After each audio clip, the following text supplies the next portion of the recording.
Selamat malam untuk kita semua. Kali ini saya akan membawakan sebuah tema sederhana mengenai kerapuhan hubungannya dengan disabilitas. Oke, sebelum kita masuk lebih dalam, pertama-tama kita perlu mengetahui terlebih dahulu apa sih sebenarnya definisi dari kerapuhan itu. Nah, menurut KBBI, kerapuhan itu berarti perihal rapuh atau bisa juga kelemahan yang bisa terjadi, bisa juga kelemahan hati atau kelemahan-kelemahan yang lain gitu. Jadi kerapuhan itu sendiri memiliki arti yang apa ya, cukup luas. Nah, karena itu jika itu adalah berkaitan dengan rapuh, maka kita perlu mengetahui definisi dari rapuh itu apa sih. Nah, menurut KBBI, rapuh itu ada 3 artinya. Yang pertama itu pengertian secara materialistik, jadi rapuh itu berlaku untuk benda gitu. Jadi misalnya meja yang rusak itu juga bisa dikatakan meja yang rapuh gitu. Nah, kemudian menurut KBBI juga rapuh itu berarti lemah, sakit-sakitan atau hal-hal yang terkait dengan fisik. Misalnya ada orang yang apa ya,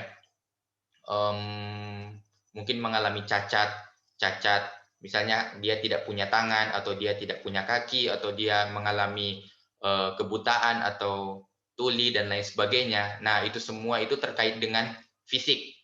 Nah, dan juga yang ketiga adalah hal-hal yang terkait dengan emosional. Jadi rapuh itu bisa terkait dengan hal-hal yang sifatnya emosional, misalnya tidak teguh atau tidak berpendirian. Nah, hal-hal yang terkait dengan perasaan inilah yang juga termasuk dengan kerapuhan itu sendiri gitu. Nah, sesudah kita memahami kerapuhan, kita juga perlu untuk memahami definisi dari disabilitas. Karena disabilitas ini kalau kita mendengarnya, beberapa orang itu punya berbagai macam pandangan terhadap disabilitas ini. Ada yang memandang disabilitas itu sebagai orang-orang yang mengalami cacat secara fisik, tetapi apakah hanya sekedar itu gitu? Nah, makanya kita mau lihat dari definisi pertama dari KBBI dan yang kedua dari Kementerian Kesehatan. Oke, dari KBBI itu ada 2. Yang pertama, keadaan seperti sakit atau cedera yang merusak atau membatasi kemampuan mental dan fisik seseorang.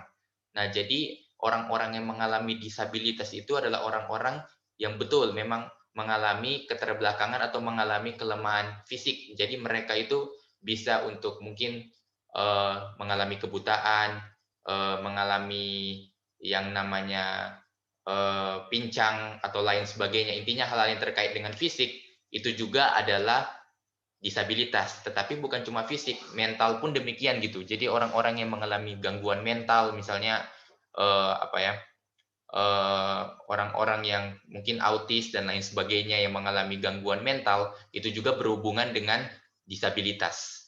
Dan yang berikutnya dari pengertian KBBI adalah keadaan tidak mampu melakukan hal-hal dengan cara biasa. Oke, kalau kita melihat dari pengertian kedua ini memang tidak terlalu spesifik seperti yang disampaikan di dalam pengertian pertama. Namun sebenarnya hubungannya itu sama gitu. Jadi orang-orang yang mengalami keterbelakangan fisik, orang-orang yang mengalami keterbelakangan mental, itu juga otomatis adalah orang-orang yang tidak mampu melakukan apa yang biasa dilakukan oleh orang-orang normal. Nah, kemudian berdasarkan artikel dari Kementerian Kesehatan, ini saya mengambilnya dari website resminya, itu mendefinisikan eh, mengenai disabilitas itu seperti ini. Setiap orang yang mengalami keterbatasan fisik, intelektual, mental, dan atau sensorik dalam jangka waktu lama yang dalam berinteraksi dengan lingkungan dapat mengalami hambatan dan kesulitan untuk berpartisipasi secara penuh dan efektif dengan warga negara lainnya berdasarkan kesamaan hak. Nah, jadi orang-orang yang mengalami disabilitas ini seperti yang tadi sudah juga didefinisikan di Kamus Besar Bahasa Indonesia bahwa orang-orang yang mengalami keterbelakangan fisik, keterbelakangan mental, tetapi definisi dari Kementerian Kesehatan ini lebih luas. Jadi bukan hanya fisik dan mental, tetapi juga intelektual, sensorik, dan yang lain sebagainya gitu. Nah, ini sangat penting untuk kita pahami supaya kita memiliki pandangan tentang disabilitas itu sebenarnya apa sih sebenarnya. Jadi kan perlu ada satu pandangan yang jelas gitu.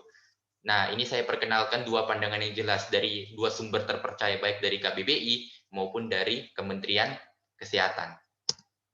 Oke, nah setelah kita memahami pengertian atau definisi dari kerapuan dan definisi dari disabilitas, maka kita mau untuk menghubungkannya sekarang. Apa sih hubungan antara kerapuan dan disabilitas?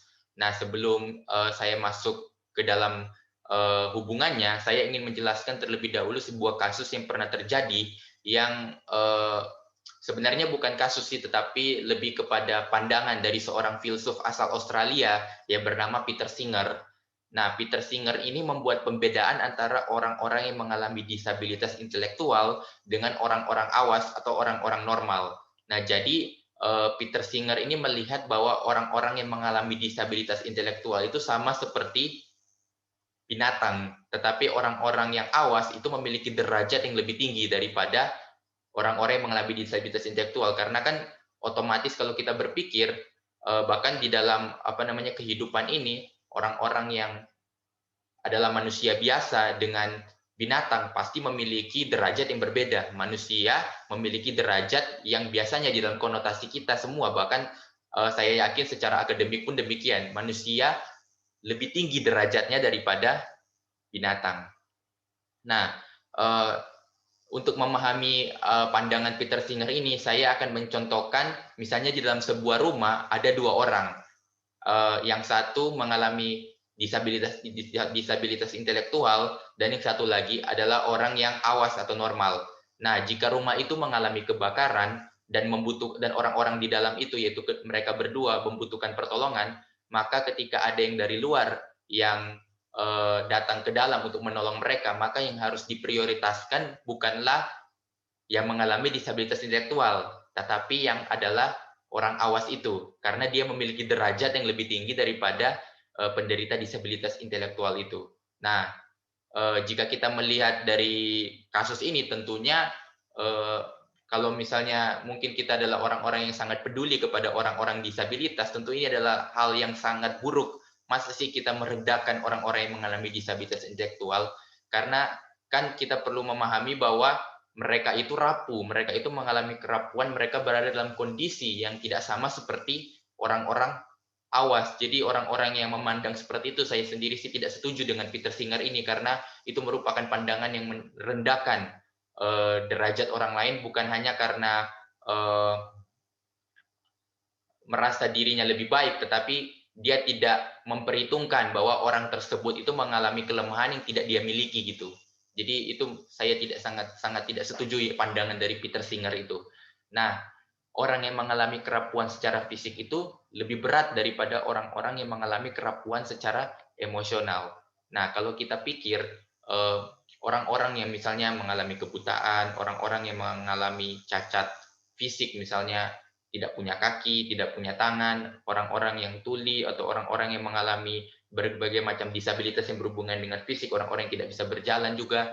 Nah, itu pasti akan mengalami kondisi yang akan mempengaruhi emosionalnya. Jadi fisiknya itu pasti akan mempengaruhi emosionalnya gitu. Jadi dia bukan hanya mengalami satu penderitaan, tapi penderitaan yang double gitu. Baik itu penderitaan secara fisik maupun penderitaan secara emosional. Nah, sedangkan orang-orang yang mengalami kerapuan secara emosional, kita sudah lihat tadi di dalam pengertian KBBI bahwa kerapuan yang berhubungan dengan emosional itu maksudnya adalah tidak teguh, bisa juga tidak berpendirian. Nah, itu kan sesuatu yang masih bisa untuk rasanya diubah atau rasanya bisa untuk ditemukan solusinya. Tetapi orang-orang yang mengalami kerapuan secara fisik atau mengalami disabilitas secara fisik, tentunya itu sangat sulit untuk ditolong, bahkan mereka-mereka yang mungkin tidak punya tangan dan kaki gitu. Nah, itu kan adalah kondisi seumur hidup gitu. Jadi mereka betul-betul mengalami kondisi itu seumur hidup mereka gitu. Jadi mereka harus menanggung beban yang seperti itu dan juga beban emosional di mana mereka mungkin diremehkan atau mungkin merasa minder dengan orang-orang sekitar. Nah, itu adalah sesuatu yang tidak bisa dipungkiri. Oleh karena itu, orang-orang yang mengalami kerapuan secara fisik itu pasti lebih berat daripada orang-orang yang mengalami kerapuhan secara emosional. Nah, saya akan memberikan 2 contoh kasus. Pada masa lalu saya mengambil kisah dari kitab suci Kristen, yaitu orang buta sejak lahir. Kalau ada rekan-rekan yang tahu kisah Yohanes 9, nah di dalam kisah itu murid-murid Yesus itu bertanya kepada Yesus, siapakah yang berdosa yang menyebabkan orang ini tidak bisa melihat, yang menyebabkan orang ini buta sejak lahir? Siapa yang berdosa? Apakah dosa orang tuanya atau dosa orang itu gitu? Nah, kemudian Yesus berkata kan bukan dosa orang tua maupun dosa orang itu atau dosa siapa gitu, bukan dosa siapa-siapa gitu, tetapi pekerjaan Allah yang mau dinyatakan di dalam diri orang itu kan. Nah, kemudian Yesus menyembuhkan orang yang buta itu. Nah, kalau kita lihat di dalam masa lalu itu ada konotasi bahwa orang yang mengalami sakit seperti itu atau yang mengalami disabilitas fisik seperti itu, orang yang buta, orang yang lahir cacat dan lain sebagainya, itu disebabkan karena dosa gitu. Jadi ada pandangan atau konotasi di dalam masyarakat bahwa orang-orang yang mengalami keadaan seperti itu adalah orang-orang yang berdosa gitu. Nah, tentunya ini adalah hal yang sangat berbahaya gitu kan. Jadi orang itu mungkin akan merasa apa ya, dia lahir dari keluarga yang berdosa dan apa namanya, karena keadaan itu ada stigma negatif yang akhirnya dia terima gitu. Ada pandangan orang yang negatif, ada stereotip negatif yang ditujukan kepadanya gitu. Otomatis selain kondisi fisik yang membuat dia itu sulit, yang pastinya mempengaruhi emosionalnya, tetapi pandangan sekitar, pandangan lingkungan yang memandang bahwa orang buta itu adalah orang yang lahir dari keluarga berdosa, tentunya juga pasti akan mempengaruhi. Jadi beban yang ditanggung oleh orang buta ini tentunya sangat signifikan.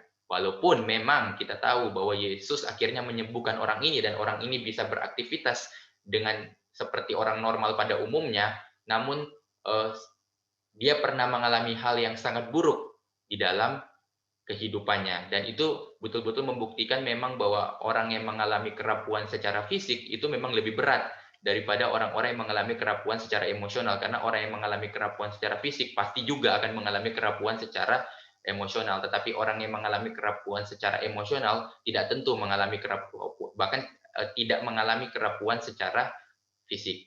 Nah, itu contoh di masa lalu. Tetapi contoh di masa kini kita bisa melihat tokoh yang sangat terkenal, bahkan saya yakin rekan-rekan sekalian sudah tahu siapa tokoh ini, yaitu Nick Vujicic. Nah, Nick Vujicic ini kita tahu bersama dia lahir dari keluarga pendeta dan juga dia lahir tanpa lengan dan tanpa kaki, tetapi dia tetap hidup sampai sekarang dalam keadaan yang seperti itu gitu. Nah, awalnya Nick ini sempat berniat berkali-kali bunuh diri karena situasi dan kondisi yang dialami padanya, baik dia merasa minder dengan orang-orang sekitar dan mungkin juga merasa tidak berguna dan lain sebagainya. Tetapi pada akhirnya pun ketika dia memang ini di dalam kekristenan, dia bertobat, percaya kepada Tuhan Yesus, sungguh-sungguh dengan Tuhan Yesus, akhirnya dia berubah, dia mulai apa namanya, menggunakan setiap apa yang ada padanya untuk membangun skillnya dan lain sebagainya, dan akhirnya dia pun menjadi orang yang berhasil. Dia menjadi seorang motivator terkenal, bahkan menjadi seorang pendeta terkenal. Dan juga dia pernah datang ke Indonesia di tahun 2013 dan sempat hadir dan memberikan semacam pesan di salah satu stasiun swasta Indonesia. Jadi kondisi fisik itu apa ya, tidak menjadi sebuah penentu yang 100% akan keberhasilan seseorang. Nah, berbeda dengan kasus yang orang buta sejak lahir itu, karena orang buta yang sejak lahir itu dia disembuhkan di dalam eh, kehidupannya, tetapi Nick Vujicic itu sampai hidupnya yang sekarang dia tidak disembuhkan, dia tetap tidak punya tangan dan tidak punya kaki. Nah, tetapi dia bisa fighting dalam keadaan yang seperti itu. Jadi kerapuan adalah sesuatu yang tidak bisa dia hindari, tetapi ternyata kerapuan itu tidak menjadi keharusan untuk dia itu tidak bisa berhasil. Itu hanya menjadi sebuah memang menjadi sebuah bisa dibilang beban atau sebuah tantangan yang dihadapi, tetapi jikalau dia menghadapinya dengan sungguh-sungguh, dengan mau untuk bersyukur dan melakukan apa yang bisa dia lakukan, tentu saja juga dengan bantuan orang lain, maka dia pun bisa melewati fase itu. Nah, kira-kira ini yang mau saya seberangkan kepada teman-teman mengenai kerapuan hubungannya dengan disabilitas, bahwa orang yang mengalami disabilitas itu pasti akan mengalami yang namanya kerapuan. Dan kerapuan yang bicara mengenai disabilitas ini tidak hanya terjadi di masa lalu, tetapi juga terjadi di masa kini. Dan kita bisa melihat bahwa banyak orang di sekitar kita yang telah mengalami disabilitas. Tujuan dari presentasi ini sebenarnya juga adalah kita mau sama-sama tidak hanya sekedar berpikir bahwa mereka itu bisa seperti kita,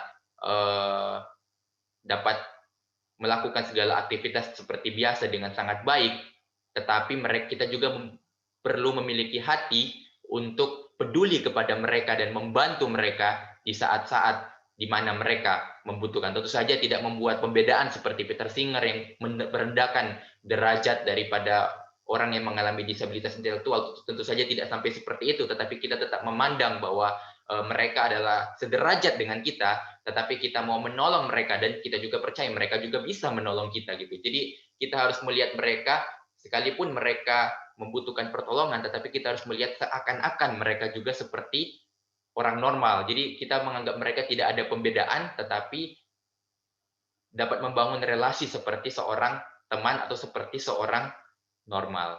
Nah, kira-kira itu yang bisa saya seberangkan. Semoga presentasi ini dapat memberikan pencerahan bagi kita semua. Terima kasih.